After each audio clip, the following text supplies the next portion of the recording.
Assalamualaikum warahmatullahi wabarakatuh. Selamat datang di podcast Meta Juridika.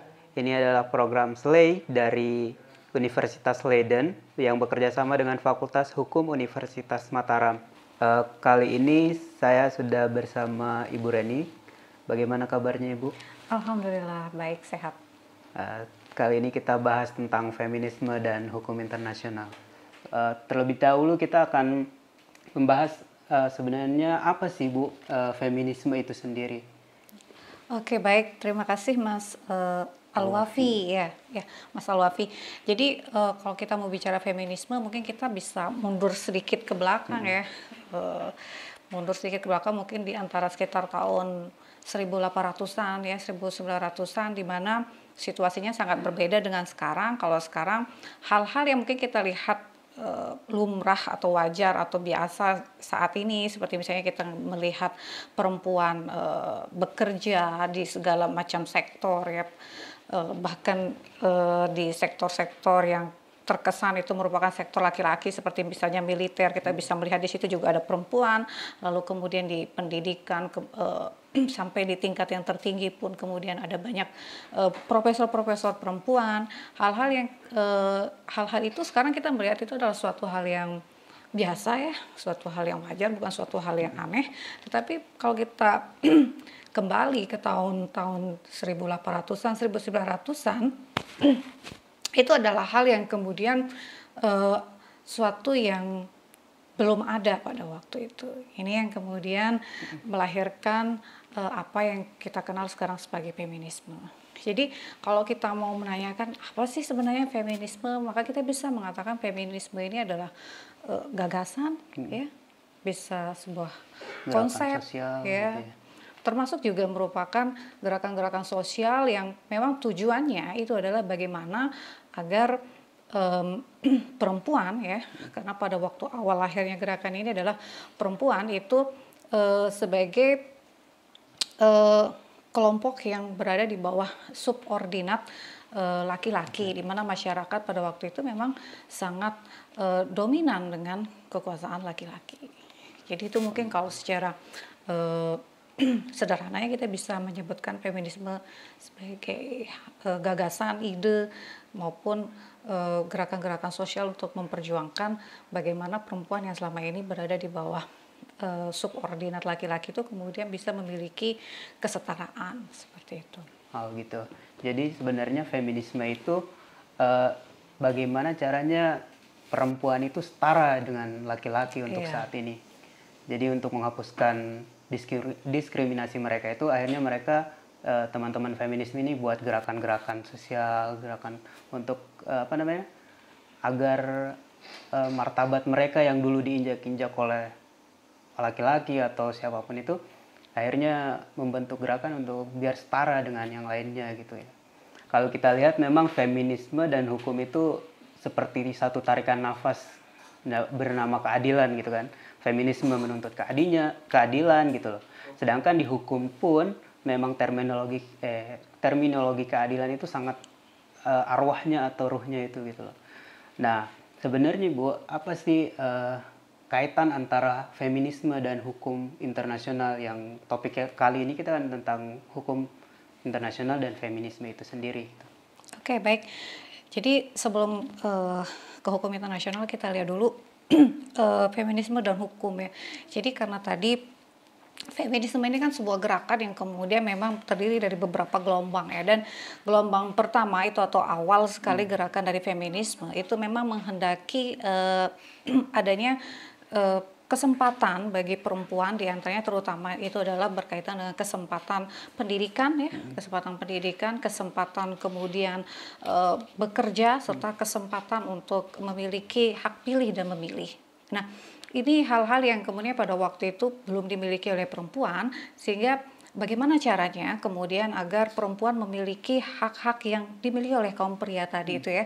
Nah, salah satunya itu adalah melalui adanya reformasi di bidang hukum ya, artinya bahwa hal-hal yang dikehendaki tadi, adanya kesamaan, adanya hak-hak yang diberikan kepada perempuan, itu salah satunya adalah dengan adanya aturan-aturan hukum yang kemudian mengadvokasi atau memberikan hak-hak demikian kepada perempuan, yang mana kemudian memang kalau di dalam ilmu hukum itu kemudian ada lahir feminism legal theory ya, yang mengkritik bahwa hukum itu seperti apa ya, seperti memiliki jenis kelamin gitu, bahwa hukum itu laki-laki gitu, bahwa hukum itu merepresentasikan hanya ya eksklusif merepresentasikan kepentingan laki-laki seperti itu. Ini kritikan dari feminism legal theory itu, tetapi kemudian memang dalam perkembangannya kita lihat sekarang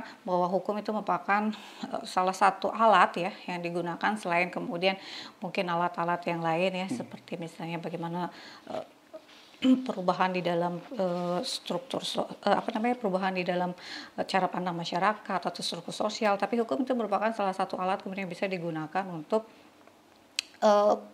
bagaimana menempatkan perempuan adalah setara dengan laki-laki. Nah, lalu bagaimana dengan hukum internasional ya? Hukum internasional ini kan adalah kemudian aturan-aturan, prinsip-prinsip yang mengatur hubungan, terutama sekali memang mengatur hubungan antar negara seperti itu. Pada awalnya memang agak luput ya dari dari kritikan kaum feminis ya, tapi kemudian ada beberapa tulisan ya yang mengkritik hukum internasional ini ya oleh kaum feminis, mengkritik hukum internasional terkait dengan pandangan dari feminisme itu, diantaranya itu adalah yang pertama dikatakan bahwa hukum internasional itu terlalu laki-laki gitu. Terlalu maskulin. Ya, artinya di situ yang pertama misalnya adalah dikritik keterwakilan perempuan ya. Keterwakilan perempuan baik itu pada agen-agen negara, artinya pejabat diplomatiknya, ya pejabat-pejabat diplomatik dari negara-negara, atau kemudian mungkin bahkan pejabat-pejabat tertinggi negaranya seperti misalnya kepala negaranya atau menteri luar negerinya, itu sangat jarang ya perempuan, atau di sini disebut sebagai underrepresentative perempuan di dalam hubungan internasional. Demikian juga misalnya di dalam organisasi internasional itu dianggap bahwa perempuan itu masih belum seimbang keterwakilannya di dalam organisasi internasional, sehingga karena kurangnya keterwakilan perempuan tadi, maka hukum internasional ini dianggap atau dikritik itu melahirkan aturan-aturan yang tidak representatif atau aturan yang lebih menguntungkan laki-laki. Seperti itu. Itu diantara beberapa kritikan terhadap hukum internasional dari kaum feminis seperti itu. Kalau misalkan kita lihat di organisasi internasional seperti International Court Law atau apa ya istilahnya, ada peradilan dunia itu, kita lihat ada sekitar, kalau nggak salah ya, 15 hakim itu hanya ada 3 wanita yang ada di situ, Bu. Saya lihat di situ.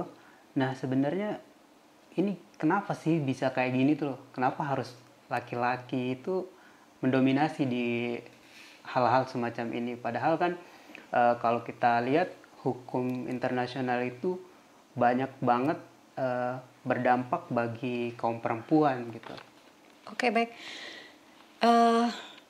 Jadi mengenai keterwakilan perempuan itu memang ada studi ya, tapi studi ini tahun 2015 itu memang studi tentang keterwakilan perempuan ya, atau keseimbangan komposisi perempuan dan laki-laki di dalam tribunal ya, international tribunal atau pengadilan-pengadilan internasional maupun di berbagai badan-badan PBB. Jadi memang kalau kita lihat di pengadilan-pengadilan internasional, ICJ misalnya tadi ya, International Court of Justice, itu sejak pertama lahir ICJ itu tahun 1945 itu ada kalau tidak salah itu ada sekitar 106 hakim, di mana dari 106 hakim itu hanya ada 4 orang hakim perempuan. Waduh. Nah, itu artinya keterwakilannya sangat sedikit. Demikian juga misalnya dulu ada ICTR dan ICTY itu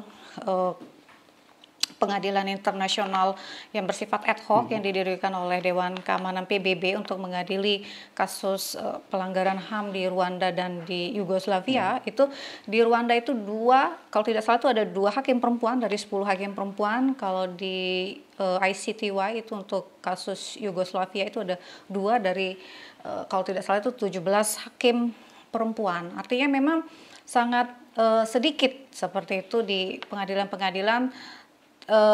Tapi kalau yang cukup lumayan itu di pengadilan regional Eropa, pengadilan HAM Eropa itu cukup lumayan, itu sekitar 30% itu sudah ada hakim perempuan seperti itu. Sementara kalau di badan-badan PBB, nah ini kalau di badan-badan PBB ini memang cukup besar ya keterwakilan perempuan sampai kalau tidak salah itu 50-60%. Tetapi itu memang khusus di badan-badan pengadilan, badan-badan PBB yang berkaitan dengan hak asasi manusia dan yang khusus berkaitan dengan kepentingan perempuan. Seperti misalnya di badan PBB tentang penghapusan diskriminasi terhadap perempuan itu ada sekitar 96% perempuan. Ya karena memang berkaitan dengan diskriminasi perempuan. Lalu kemudian tentang anak itu ada sekitar 60%, lalu tentang pencegahan pencegahan penyiksaan itu ada sekitar 50-an% ya. Tetapi kalau kita bandingkan misalnya dengan badan PBB yang tidak langsung berkaitan dengan perempuan itu angkanya sangat sedikit. Jadi artinya memang sepertinya banyak representasinya, tetapi itu hanya untuk di badan-badan yang memang hanya berkaitan dengan kepentingan langsung perempuan, tidak seperti misalnya kayak yang tidak langsung berkaitan dengan kepentingan perempuan, misalnya ada Badan Ekonomi, Sosial dan Budaya atau misalnya International Tribunal for the Law of the Sea, itu kan tidak berkaitan langsung dengan kepentingan perempuan, tapi di situ masih sedikit. Ya.